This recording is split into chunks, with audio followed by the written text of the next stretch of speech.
Hare Nama Hare Nama Eva Kevalam Kalo Nasteva Nasteva Nasteva Gatiranyata.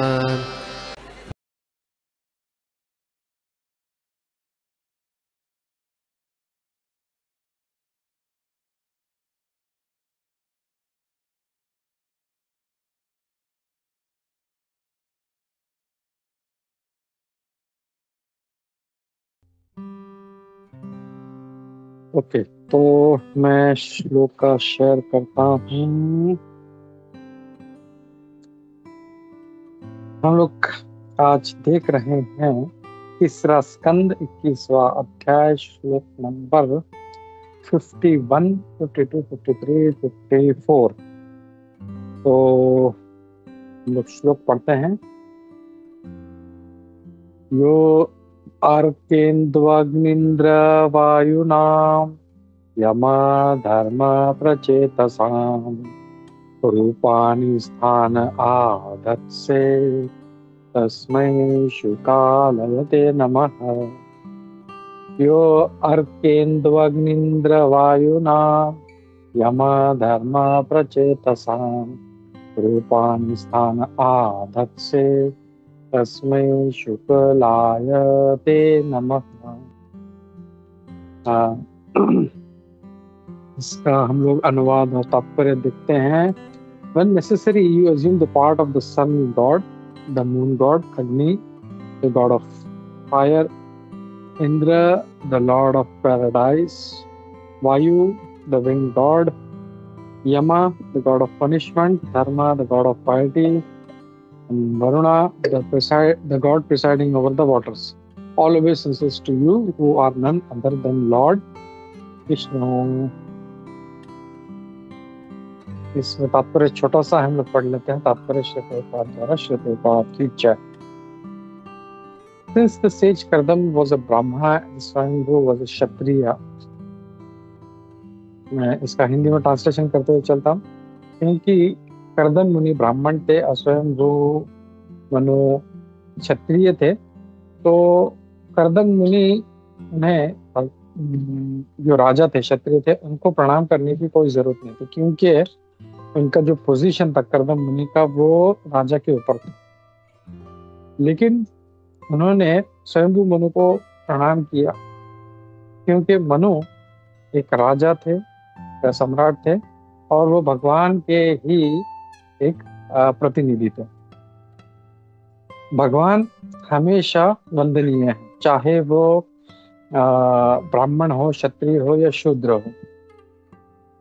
और भगवान का प्रतिनिधि जो है, जैसे भी हो, वो आदर के देने के योग्य है।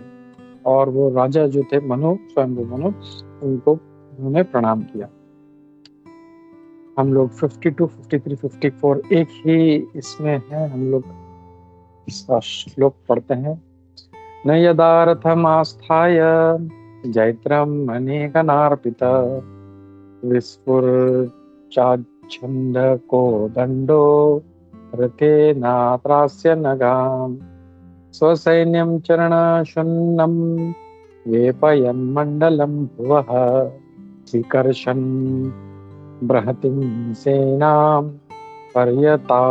पर्यटासी अंशुमानिव तदैव सेतवे सर्वे वर्णाश्रम निबन्धनाः भगवद्रचिता राजन् विद्येरन्बत दस्युभिः। इसका मैं अनुवाद और थोड़ा सा तात्पर्य पढ़ लेता हूँ। अनुवाद। If you do not mount your victorious jeweled chariot whose mere presence threatens culprits, if you do not produce fierce sounds by twanging of your bow, and if you did not roam about the world like brilliant sun, leading a huge army whose trampling feet cause the globe of the earth to tremble, then all moral laws governing the varnas and ashramas created by Lord himself would be broken by the rogues and rascals. मैं इसका हिंदी में अनुवाद करता हूँ। अगर वो मतलब कर्दम मुनि अब मनु महाराज जी से कह रहे हैं कि अगर आप अपने इस रत्न जड़ित ने रथ पर आप नहीं बैठेंगे, जिसके सिर्फ उपस्थिति से सारे जो कपटी लोग हैं, कुटिल लोग हैं, वो घबराते हैं।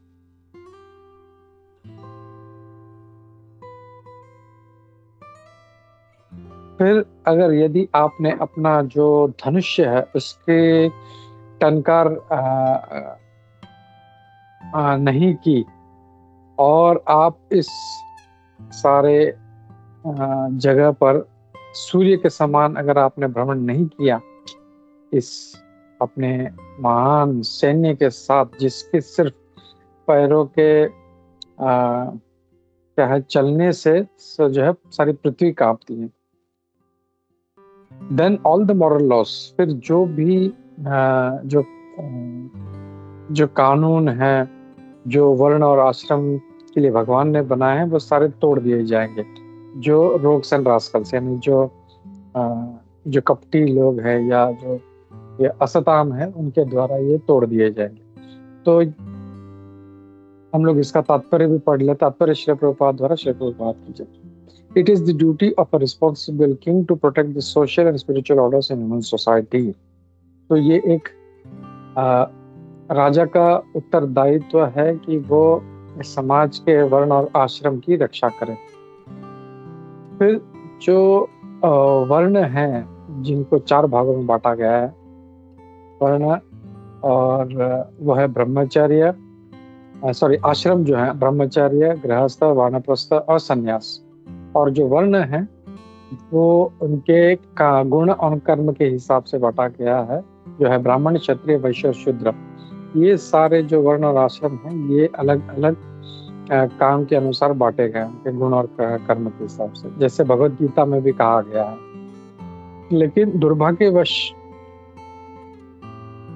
for the want of proper protection by responsible kings, the system of social and spiritual order has now become hereditary caste system. लेकिन आज के युग में ये जो वर्ण और आश्रम का जो विभाजन है ये एक कास्ट सिस्टम बन चुका है। लेकिन वास्तव में ऐसा नहीं है। मानव समाज यानी वो जो प्रगति कर रहा हो अध्यात्म की तरफ, जो आध्यात्मिक प्रगति करता है उसे ही मानव समाज कहा जाएगा। अब जो बहुत ज्यादा प्रगत थे उनको आर्य कहा जाता। आर्य यानी वो जो प्रगति करते हैं। अब प्रश्न ये उठता है कि कौन सी सोसाइटी जो है वो प्रगति कर रही है। प्रगति यानी सिर्फ भौतिक चीजें का निर्माण करना नहीं है, जो हमारे मानव जो सारी शक्ति है उसका ह्रास कर रही है, सिर्फ किस लिए? अपने भौतिक कंफर्ट्स के लिए, अपने इंद्रिय तृप्ति के लिए। तो हम लोग इसको आगे चर्चा करते हुए हम लोग आगे बढ़ते हैं, इसको सारा देखते हैं। प्रार्थना से शुरू करते हैं। नमो विष्णु पादाय कृष्ण प्रेष्ठाय भूतले श्रीमते भक्ति वेदांत स्वामिनिति नामिने नमस्ते सारस्वते देवे गौरवाणी प्रचारिणे निर्विशेष शून्यवादी पाश्चात्य देश तारिणे। जय श्री कृष्ण चैतन्य प्रभु नित्यानंदा श्री अद्वैत गदाधर शिवासादि गौर भक्त वृंदा। हरे कृष्णा कृष्णा कृष्णा हरे हरे, हरे राम राम राम हरे हरे। नाना शास्त्र विचारणैक निपुणो षड धर्म संस्थापको लोकानां हितकारिणो त्रिभुवनमन्यो शरण्याकरो। श्री राधा कृष्ण पदारविंद भजनानंदेन मत्तालिको वंदे रूप सनातन श्री जीव गोपाल। सर्वस्य चाहं हृदि सन्निविष्टो मत्तः सुखिर्ज्ञानम् अपोहनं च वेदैश्च सर्वैरहमेव वेद्यो वेदान्तकृत वेदविदेव चाहम्।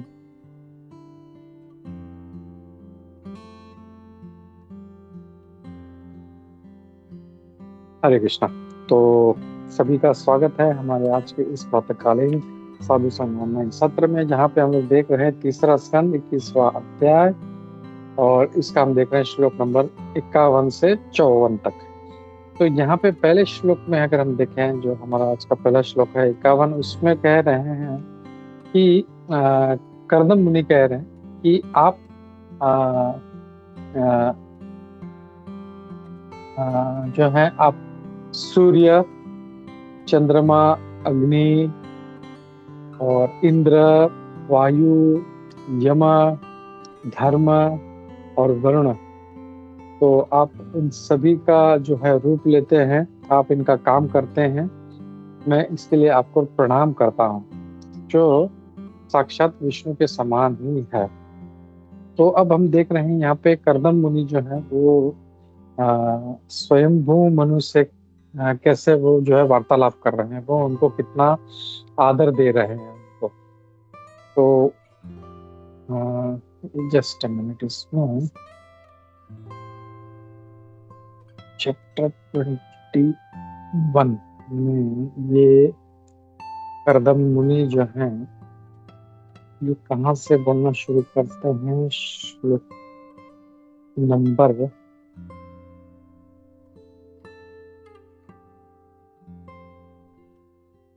50 से लगभग 49 में वो उनको देखते हैं और वो फिर 50 से बोलना शुरू करते हैं। तो अब वो उनको ऐसा कह रहे हैं कि आप ही ये सारा जो रोल है, जो अग्नि, इंद्र, चंद्र, यम, तो ये देखते हैं कि कैसे राजा जो है हर किसी, मतलब इंद्र के समान वो सभी का जो है वो सभी को देखता है, पालन पोषण करता है राजा। फिर जैसे वायु है, वायु जो है वो कैसे सभी का मतलब सबको जो जरूरत है हवा उसको देता है। तो एक जो क्षत्रिय है या राजा है वो हर कुछ कोई कार्य करता है। और मतलब इसमें हम लोग एक देख सकते हैं कि एक राजा का कर्तव्य है वो लोगों का या प्रजा का, अपने जो डिपेंडेंट हैं उनका देखभाल करना। अब लेकिन आज क्या हो गया, पूरा उल्टा हो गया, वो सिर्फ अपना देख रहे हैं। वो उनको राजा बनना ही इसीलिए कि हम अपना इंद्र तृप्ति कर सके, प्रजा से कोई लेना देना नहीं। लेकिन हम देखते हैं भक्ति यानी जो है सेवा का भाव होता है, चाहे जो भी हो, चाहे वर्ण हो, आश्रम हो। तो राजा भी जो है वो कैसे जो है सेवा करता है। हम देखते हैं कि कैसे वो प्रजा का रक्षण करता है, प्रजा का पालन करता है, प्रजा का पोषण करता है। तो यहाँ पे अब कर्दम मुनि कह रहे हैं कि आप जो है इन सभी जो है जो देवता हैं उन्हीं का आप रोल प्ले कर रहे हो, और बोलते हैं कि मैं आपको प्रणाम करता हूँ क्योंकि आप साक्षात विष्णु के समान ही हो।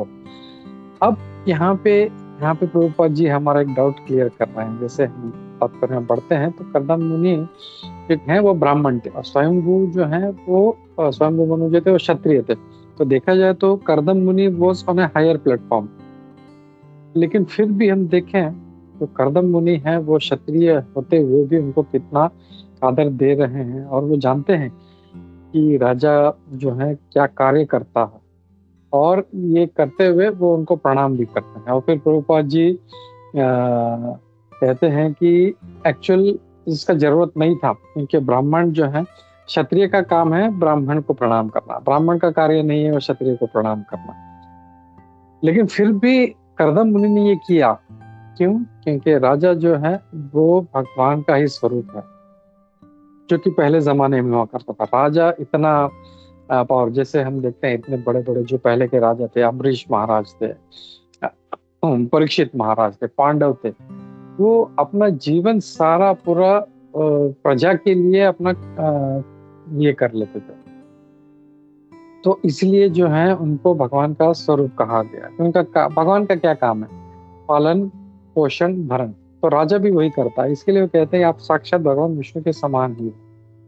तो ये जो है इसीलिए कर्दम मुनि स्वयंभू मनु को प्रणाम करते हैं उनको, when it was not required। वो ऑलरेडी वो ऊपर पोजीशन थे। जैसे अगर देखते हैं कोई कंपनी का बड़ा मालिक है या सीईओ है, तो वो आके वो दूसरों को प्रणाम नहीं करता, सब उसके पास जाते हैं, hi sir, good morning sir, good morning sir, उसके पास जाके रिपोर्टिंग करते हैं। तो ऐसा उल्टा कभी नहीं होता, ऊपर वो नीचे नहीं, उनको जरूरत नहीं है। लेकिन फिर भी जो थे कर्दम मुनि जानते थे कि राजा जो है एक भगवान का ही स्वरूप है, और इसके लिए वो उनको प्रणाम करते हैं। The Supreme Lord is always worshipable regardless of whether one is ब्राह्मण, क्षत्रिय और शूद्र। तो भगवान किसी भी स्वरूप में हो, वो उनको प्रणाम करना चाहिए, चाहे ब्राह्मण हो, क्षत्रिय हो या शूद्र भी हो, तो उनको प्रणाम करना चाहिए, क्योंकि वो भगवान का स्वरूप। और हम देखते हैं कि भगवान जब सूकर के रूप में भी आते हैं तो हम उनको प्रणाम करते हैं। सूकर जो हमने जिसे देखा हमने कुछ दिन पहले हम लोगों ने जो भगवान का वराह अवतार जो था पहले देखा था, तो कैसे एक शूकर का रूप लिया था, फिर भी सारे देवी देवता आज तक हम लोग जो है उनकी सराहना करते हैं। वाह, तो भगवान ऐसे हैं, भगवान चाहे जो भी रूप ले लो। तो ये तो यहाँ पे एक बहुत ही उच्च कुल और राजा के स्वरूप में थे, इसके लिए कर्दम मुनि ने उनको प्रणाम किया। फिर as a representative of the supreme lord the king deserved respectful obeisances from everyone. तो राजा जो है वो भगवान का स्वरूप होने के कारण हर किसी से आदर के लिए तो प्राप्त करना चाहिए या उनको देना चाहिए। तो ये था श्लोक नंबर 51 में। फिर श्लोक नंबर हम 52, 53, 54 में यहाँ पे अब वो कैसे उनकी स्तुति कर रहे हैं। पहले उन्होंने कहा कि आप इंद्र, चंद्र, वरुण, यम, धर्म सभी की तरह हो, आप भगवान साक्षात विष्णु के समान हो। अब यहाँ पे इस श्लोक में इन 52, 53, 54 इन 3 श्लोकों में हम देखते हैं कि कैसे वो जो है वो कहते हैं, एक राजा जो है बोलते हैं कि अगर आप इतने भले वो रत्न के क्या उस रथ पे हो, लेकिन वो कहते हैं कि अगर if you do not mount this victorious jewelled chariot, अगर आप इस पे नहीं आओगे तो ये रथ का उपस्थित भले वो राजा उस रथ पे है नहीं, खाली रथ भी अगर उसका चला जाएगा तो सारे जो कपटी कुटिल लोग हैं वो सारे भाग जाए, अरे रथ आ गया, रथ आ गया, वो दूर से ही देख के वो सारे भाग जाए। It's so powerful. तो भगवान मनु महाराज यही कह रहे हैं कि अगर आप इस पे नहीं आओगे तो जो है सारा जो वर्ण आश्रम का जो सारा नियम है ये सारा ये लोग तोड़ देंगे। क्यों? क्योंकि रोग्स या रास्कल्स जो हैं उनका काम ही कानून तोड़ना, गलत काम का, और वो लूप होल ढूंढते रहते हैं कि कैसे हम गलत काम करें, कैसे हम गलत काम। और उसके विपरीत एक भक्त है, वो चाहे कितना भी बुरा सिचुएशन हो वो ये ढूंढता है मैं कैसे अच्छे काम करूं। और एक रास्कल या रोग जो है वो कितना भी अच्छे सिचुएशन, उसको भक्तों के संग में डाल दो, लेकिन वहां पे मैं कैसे चोरी करूं, कैसे गलत काम करूं, कैसे परेशान करूं, कैसे किसको डिस्टर्ब करूं, उसका दिमाग तो दैट इज द मेंटालिटी, ये ऐसा है। और इसके लिए राजा का बहुत महत्व होता है, उसकी उपस्थिति बहुत जरूरी है कि वो रहे, ताकि ये जो लोग हैं इनको बराबर जो है इनको दंड मिले। तो वो पहले रथ की सराहना करते हैं, फिर कहते हैं उनका आपका जो धनुष्य है, आपका जो धनुष्य का टंकार है वो, मतलब हम जानते हैं इवन महाभारत में हमने देखा था, हमने भगवद गीता में भी हमने उसका चर्चा किया था कि अर्जुन का जो गांडीव था वो कितना पावरफुल था। उसका जो टंकार, मतलब बाण भी नहीं छोड़ा है, उसका जो सिर्फ उसका जो रस्सी होता है उसको पकड़ के खींचे तो सारे विश्व में वो आवाज करता था, सो पावरफुल। फिर इवन जो भगवान शिव का जो पशुपता जो उनका जो धनुष्य था जो भगवान रामचंद्र ने तोड़ा, वो जब तोड़ा तो सारा ब्रह्मांड हिल गया पूरा। ये जस्ट इमेजिन कितना पावरफुल होता था ये सब। तो ये कह रहे हैं कि आपका जो ट्वैंगिंग ऑफ इसका जो सिर्फ टंकार है इससे लोग घबरा जाते हैं, ये राक्षस लोग जो कपटी लोग हैं ये सारे घबरा जाते हैं, rogues and rascals. And if you did not roam in the world like brilliant, जैसे हम देखते हैं सूर्य का काम है वो ईस्ट से निकलता है और वो घूमते घूमते घूमते घूमते वेस्ट में, पूरा हमारे लिए वेस्ट हो, लेकिन वो कहीं और जो है वो वहां पे ईस्ट होता है, वहां से वो शुरू होता है। तो ही इज कंटिन्यूसली रोमिंग, वो कभी बैठता नहीं है। हम सूरज को कभी नहीं देखा कि वो थोड़ा सा थक गया हो, पसीना आ रहा है, थोड़ा जो उनका सारथी है थोड़ा पानी पिला, नो, कंटिन्यूस। जस्ट इमेजिन क्या सेवा है उनका।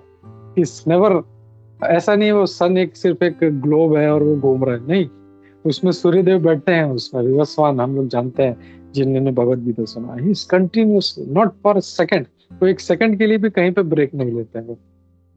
एंड जस्ट इमेजिन हिज रथ, उनके घोड़े, उनके सारथी, और जब तक ये सृष्टि चल रहा है ही इज कंटिन्यूसली ऑर्बिटिंग। तो उनका वो सेवा है।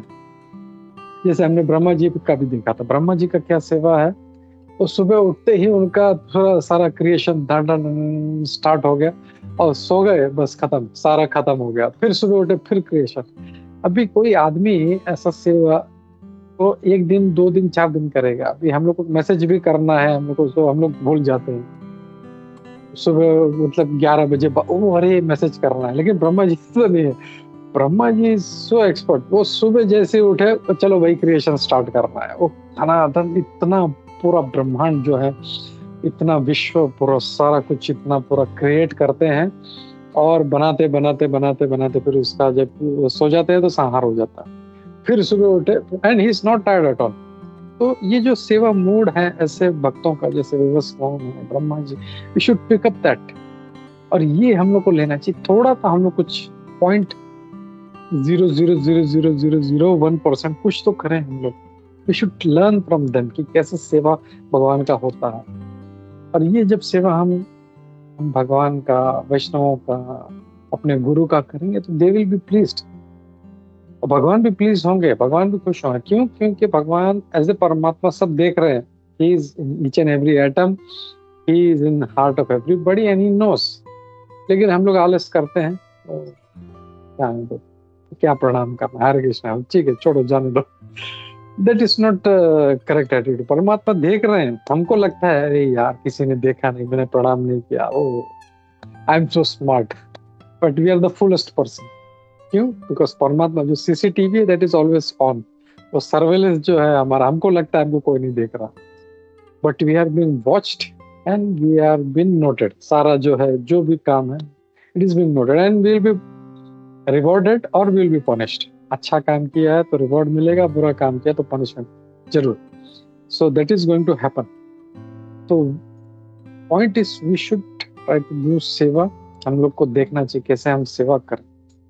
और जैसे मैं बोला, 2 लोग, असुर और असुर। तो सुर जो है हमेशा कितना भी बुरी पोजीशन में हो, they want to do something very nice.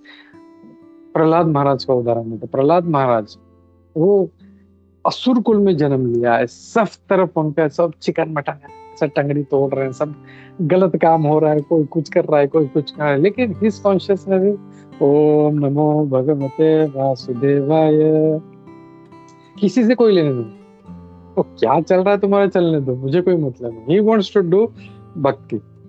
और वही एक जो नालायक है, एक जो कपटी है, कुटिल है, वो वहां पे भक्तों के संग में भी आके ओ अच्छा इसको कैसे खराब करो, उसको कैसे खराब करो, ये कैसे, इसको कैसे डिस्टर्ब करो।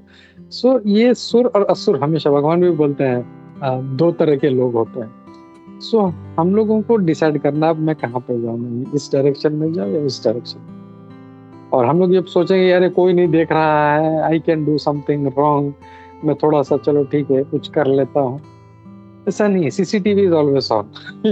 ये जो बोर्ड होता है, you are under CCTV surveillance. तो यहाँ पे भौतिक जो सीसीटीवी है वो तो हम लोग उसमें जाएंगे तो हम लोग सर्वेलेंस में नहीं आते हैं, लेकिन परमात्मा का जो CCTV that is always on. हमारे हृदय में भी है, दूसरों के हृदय में, ईच एंड एवरी एटम। वहां पे कोई नहीं है, लेकिन उस एटम, इतने सारे करोड़ों करोड़ों एटम है और प्रत्येक में भगवान विष्णु बैठ के देख रहे हैं, हाँ भाई क्या कर रहा है। So he's watching. So we have to be very, very careful and we have to be very, very perfect in our attitude. सेवा अगर हमारा सही है, एटीट्यूड अगर सही है, तो फिर हम ऊपर की तरफ जाएंगे। ये नहीं तो हम लोग और एक्सटर्नली दिखे हम लोग कितना अच्छा कर रहे हैं, लेकिन भगवान जानते हैं कि हमारा जो एटीट्यूड है वो नीचे जा रहा है। So we have to be very careful and we have to be conscious. Prabhupada ji बोलते हैं टू बी कृष्ण कॉन्शियस। हम कॉन्शियस रहना है हमारे हर एक्टिविटी में। तो ये एक पॉइंट हम लोग इनसे सीख सकते हैं। फिर यहाँ पे आगे प्रभुपाद जी कहते हैं कि ये अब जो कास्ट सिस्टम है, जो वर्ण और आश्रम है, ये हेरिडिटरी हो गया। नो, अब जो है राजा का बेटा बोलता है मैं राजा हूँ, या ब्राह्मण का बेटा बोलता है मैं ब्राह्मण। But that is not the thing. उसको पढ़ाई, जैसे अगर वकील का बेटा है तो वो नहीं बोल सकता मैं वकील हूँ, उसको पढ़ाई करना पड़ेगा। लेकिन ब्राह्मण का बेटा है तो नहीं भाई, देखो मेरे गले में जन्म है, वो भले वो निकाल के उसको शराब पीता है, मांस खाता है, वो फिर सुबह नहा के फिर पहनता है, that is not the thing. He need that qualification. और भौतिक जीवन में हम देखते हैं जज का बेटा जज नहीं होता, या डॉक्टर का बेटा डॉक्टर नहीं होता। ही नीड्स टू, उसको एक फैसिलिटी है, एक एनवायरनमेंट है where he can progress in that field. लेकिन that is not an criteria कि ये भी डॉक्टर है। तो ये आज का जो सिस्टम है पूरा सोशल सिस्टम हेरिडिटरी हो गया है, और that is not correct. The most advance system, sorry, but this is not actual system. Human society means that society which is making progress towards spiritual realization. तो human society मतलब वो society जो प्रगति कर रही है। अभी हम लोग क्या प्रगति कर रहे हैं? हम लोग, there are two types of progress. One is material and one is spiritual. तो जो material progress है वो हमारे किसी काम का नहीं। ऐसा नहीं totally useless, I am not saying that, but in the sense कि ये टेम्पररी है। आज मैंने प्रगति कर लिया, मैंने बड़ा सम हाई फाई कार या इवन स्पेसशिप, शटलशिप में, वो कितना दिन रहेगा मेरे पास दैट एडवांसमेंट और that progress? It is affecting my this dull body, ये जो पंच तत्व का बना है, आत्मा को कुछ नहीं वो कर रहा है support. So that kind of progress is no useless in the sense, ऐसा नहीं है कि वो बेकार है, but it is not going to help us spiritually.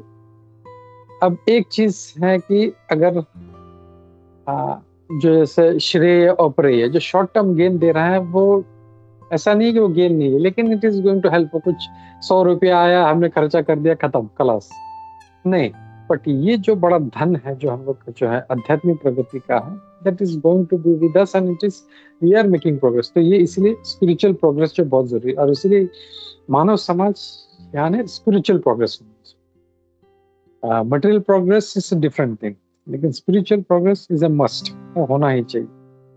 और जो प्रगति करते हैं उनको आर्य कहा जाता है। यहाँ पे हम देखते हैं अगेन कुछ लोग का जो मेंटेलिटी है, जो एंटी वैदिक एलिमेंट्स है, उनका ये कहना आर्यन इंडियंस नहीं है, बाहर से जर्मनी से या कहीं से आए थे।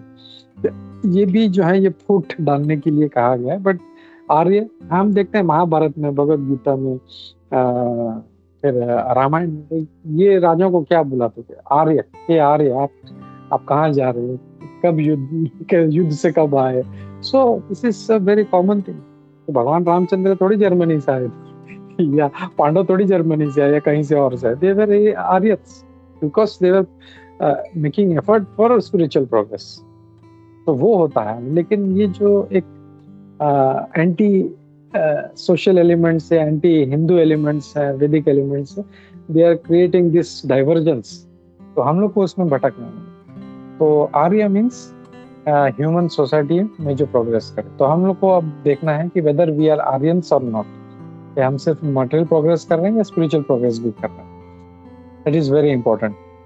तो फिर आगे कहते हैं advancement does not mean creating material necessities unnecessarily and thus wasting human energy in aggravation over so-called material comforts। जिससे देखते हैं कि मटेरियल अननेसेसरी मटेरियल कंफर्ट्स का जरूरत नहीं। अपने पास समझो छोटा सा गाड़ी है, अब ये जरूरी नहीं है मेरे पास वो है, I can go to office with that, लेकिन नहीं, मुझे BMW चाहिए, मुझे क्या कहते हैं सबसे महंगा वाला कार चाहिए, 50 करोड़ 100 करोड़ 100 करोड़ का। नहीं, क्या करना है मुझे, वो भी मुझे उतना ही डिस्टेंस लेके जाएगी। ऐसा नहीं कि हाँ हो सकता है ये मैं 50 के स्पीड से जा सकता हूँ, उससे 200 के स्पीड में जा सकता, दैट्स द ओनली डिफरेंस।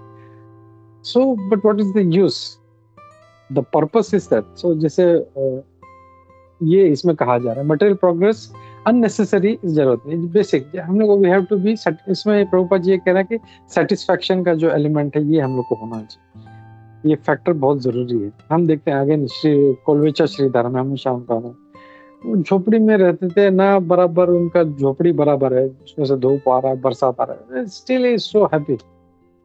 कितना सेटिस्फेक्शन होगा। आज हमारे पास इतना कुछ है फिर भी हाँ यार मेरे को ये चाहिए, हाँ यार मेरे को वो चाहिए, always crying crying crying, so that is not required. And भक्ति मीन्स हैविंग सेटिस्फेक्शन। हम वैष्णव का भी लक्षण देते हैं, जो 26 में है, satisfaction is a very important factor. ये हम लोग में होना चाहिए, नहीं तो we will never be satisfied and we keep doing going in the wrong direction. फिर आगे कहते हैं the intelligent man the Brahmanas are exemplified by Kardam Muni, exemplified by Kardam मुनि were engaged in advancing spiritual cause। जो कर्दम मुनि थे वो स्पिरिचुअल क्रॉस के लिए जो है वो आगे प्रयास कर रहे थे। और जो क्षत्रिय थे स्वयंभू मनु, वो used to rule the country and ensure all the facilities of spiritual realization were nicely provided। अब जो देखते हैं इसमें कैसे बैलेंस सोसाइटी में बनता है कि कुछ लोग जो है वो भक्ति में या स्पिरिचुअल कॉज के लिए आगे बढ़ना चाहते हैं, तो बाकी लोगों का कार्य है कि वो उनको उस कार्य में मदद करें। तो जैसे राजा तो जो थे वो प्रोटेक्ट करते थे। भगवान रामचंद्र ने देखा कैसे जंगल में जाके जो ऋषि मुनियों को राक्षस लोग परेशान करे उनका वध करते थे, तो ये उनका कार्य है। तो वो बहुत जरूरी है, और यही इंटेलिजेंट क्लास ब्राह्मणस वो राजाओं को उन इंटेलिजेंस देते क्या करना है क्या नहीं करना है। Even Chanakya Pandit, that's very recent, जो राजा थे उनको चाणक्य पंडित उनको गाइडेंस देते ऐसा करो, ये मत करो, ये मत करो। क्यों? बिकॉज क्षत्रिय वर इंटेलिजेंट लेकिन उतने इंटेलिजेंट नहीं थे, और ब्राह्मणस बीइंग वो वेदों में एक्सपर्ट होने के कारण, शास्त्र पूरा पता होने के कारण, they had material as well as spiritual intelligence, इसके लिए वो बहुत अच्छे से गाइड कर सकते थे। फिर आगे कहते हैं it is the duty of the king to travel all over the country and see that everything is in order. तो ये राजा करते हुए था, वो सारा भ्रमण करते थे और वो ये देखते थे कि कैसे सब कुछ सही चल रहा, कुछ अच्छा हो रहा है उसको और सपोर्ट करेंगे, कुछ अच्छा नहीं चल रहा है, कहीं पे परेशानी है, वहां पे जाके वो हेल्प करेंगे, वो उस चीज को जो है खत्म करेंगे। तो या फिर कहते हैं Indian civilization on the basis of 4 varna and ashrams deteriorated because of her dependence on foreigners. अब इंडियन सिविलाइजेशन हमारा जो आज का जो संस्कृति है वो खराब क्यों हुआ है? क्योंकि वो जो था उसका डिपेंडेंसी फॉरेनर्स पे बहुत बढ़ गया था। जैसे हम देखते हैं ब्रिटिशर्स आए, मुगल्स आए, पर्शियंस आए, इवन पोर्चुगल्स, कितने लोग आए, कितने लोग यहाँ पर, तो वी वर डिपेंडिंग। और इसके कारण जो था हमारा जो संस्कृति था वो आज जो डिटेरिएट हुआ है, स्टिल जो है इट इज देयर, बट उतना 100% नहीं है। तो ये हम लोग देख सकते हैं।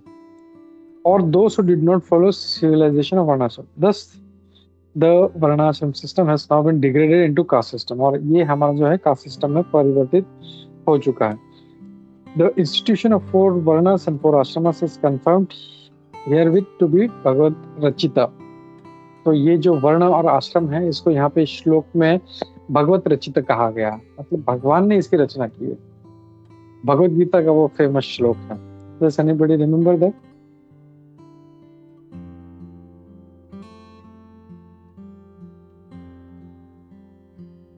चातुर्वर्ण्यं मया सृष्टं गुणकर्म विभागशः तस्य। Very good, very good.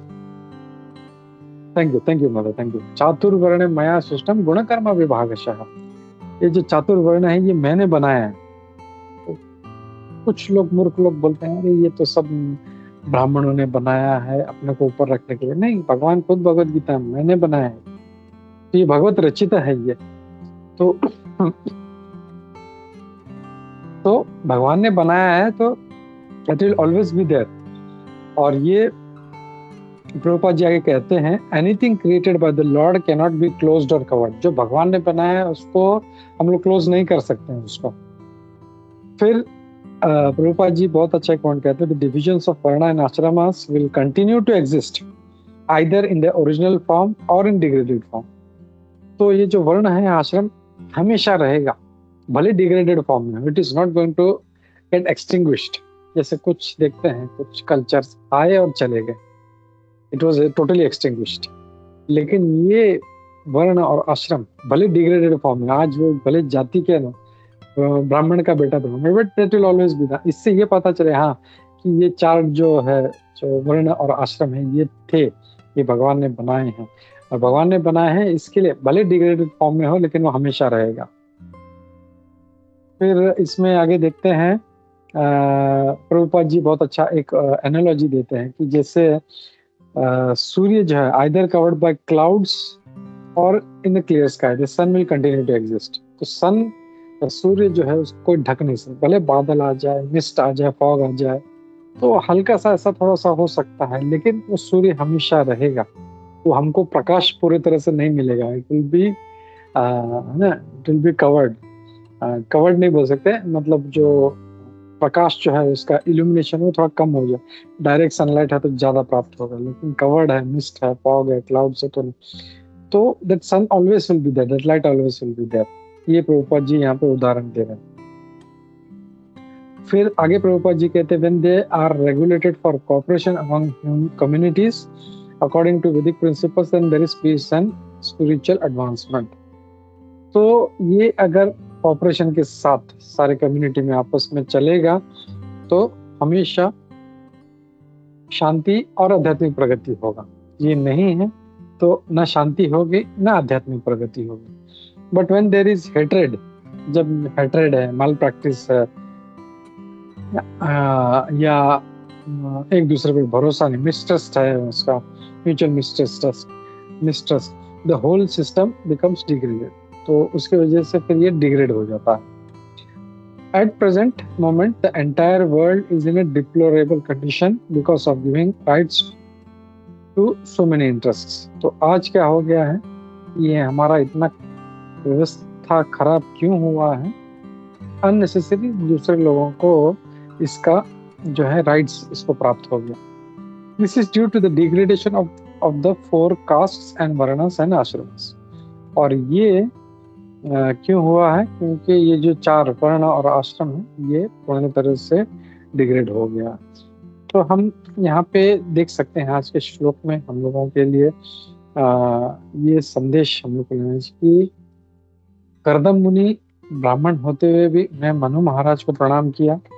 That means भगवान चाहे जिस रूप में हो हम लोग जो है आदर देते हैं, प्रणाम करते हैं। ऐसा नहीं है कि इवन बहुत अच्छा उदाहरण है जब रोमहर्षण, वो एक्चुअली जो भागवत कथा है ये परीक्षित महाराज को जो सुखदेव गोस्वामी सुना था, उनके पहले एक्चुअली रोमहर्षण जो है वो सुनाने वाले थे, उनको सिलेक्ट किया गया। काफी बड़ा यज्ञ हुआ, सब कुछ उनको सिलेक्ट किया, उनको बनाया। लेकिन जब भगवान शंकर बलराम जी वहां पे आए तो उनको लगा मैं तो वो अभी व्यासासन पे बैठा हूँ, ये मुझे इनके लिए उठने की जरूरत नहीं है। And that was an offence.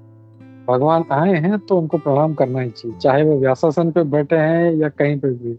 भगवान साक्षात भगवान आए हैं तो then you have to give respect. और वो उन्होंने नहीं किया, वो भूल गए। दैट्स व्हाई बलराम जी, उनको पता है, वो तुरंत वो एक घास का तिनका लिया, उसका भाला बना, जस्ट एकदम एक शॉट में ही वाज इमीडिएटली किल्ड। तो प्रणाम जो है या आदर हमेशा करना चाहिए, if not we will be punished, हम लोगों को दंड उसका प्राप्त होगा। ये एक सीख सकते हैं हम लोग। वी शुड ऑलवेज बी वो जो रिस्पेक्ट है भगवान को, सीनियर्स को, हमारे शिक्षा गुरु दीक्षा गुरु देना चाहिए हम लोगों को। फिर जैसे यहाँ पे अगले श्लोक में कहा गया है कि एक राजा जिस प्रकार सब कुछ रोल, अग्नि, वायु, इंद्र, चंद्र, धर्म, यम, सबका रोल लेते हैं, वैसे ही जो है जो राजा का कर्तव्य है वो वैसा करता है, और इसीलिए वो इतना वंदनीय है। तो इसमें फिर हम लोग वर्ण और आश्रम के बारे में देखते हैं। और वर्ण और आश्रम जो है भले ही वो डिग्रेड हो जाए लेकिन कभी खत्म नहीं होगा, ये हम लोग प्रभुपाद जी बताते हैं। Because it is created by lord, it is भगवत रचित, इसलिए कभी खत्म नहीं होगा, it's never going to get extinguished. तो इस मैसेज के साथ में मैं यहाँ पे रुकता हूँ, और किसी का कोई प्रश्न, शंका, टीका टिप्पणी या एडिशनल पॉइंट्स है which I might have missed, can take that. Hare Krishna. ग्रंथराज श्रीमद् भागवतम की जय। श्रील प्रभुपाद की जय। ईश्वर गुरुविंद की जय। सभी उपस्थित भक्तवृंद की जय। हरे कृष्णा।